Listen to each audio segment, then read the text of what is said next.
অসহায় নাতির জন্য রাজ্য সরকারের কাছে সাহায্যের আর্জি জানালেন হতদরিদ্র দাদু। গোলাঘাটি বিধানসভার অন্তর্গত কাঞ্চনমালা ২ নং ওয়ার্ডের হরিপদ গোস্বামী বেশ কয়েক বছর আগে ওনার ছোট মেয়ে মৌসুমী গোস্বামীকে একই এলাকার ঝন্টু পালের সাথে বিবাহ দেয়।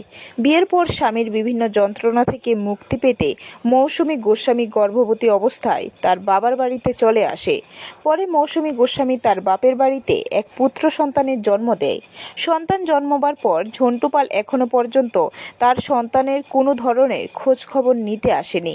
এর মধ্যে গত বছর খানেক আগে মৌসুমী গোস্বামী কোনো এক জটিল রোগে আক্রান্ত হয়ে মৃত্যুবরণ করেন। বর্তমানে মৌসুমী গোস্বামীর ছেলের বয়স ৮।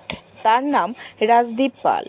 কিন্তু তার জীবনটা কষ্টের বলে তার দাদু তাকে কষ্ট বলে ডাকে।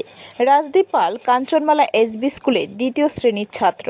তার দাদু হরিপদ গোস্বামী একজন দিনমজুর, নুন আনতে পান্তা ফোড়ায়। এর মতো অবস্থা হরিপদ গোস্বামীর পরিবারে।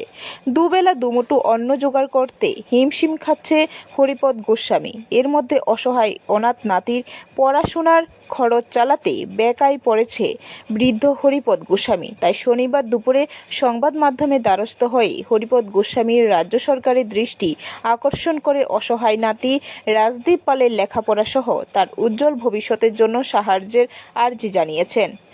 বর্তমান রাজ্য সরকার অসহায় গরিব মানুষদের পাশে থেকে সাহায্যের হাত বাড়িয়ে দিচ্ছেন। তাই সরকার যদি ওনার এই অসহায় নাতির দিকে একটু মুখ তুলে তাকান, তাহলে ওনার নাতির ভবিষ্যৎ উজ্জ্বল হতে পারে। জামাইয়ের কাছে বিয়া দিছি করে নাতির জামাইয়া নেয় না, মায়েরও নেয় না। আমি ওই ছোটো থাকতে আজকে ৭-৮ বছর ধরে পাল্টাছি। আমি সরকারের কাছে খুব অনুরোধ করতেছি আমার নাতিদের যেমন ভবিষ্যৎ গিয়া দাঁড়ায়। আর আমি তো ওখানে কাজকর্ম করতাম পারি না।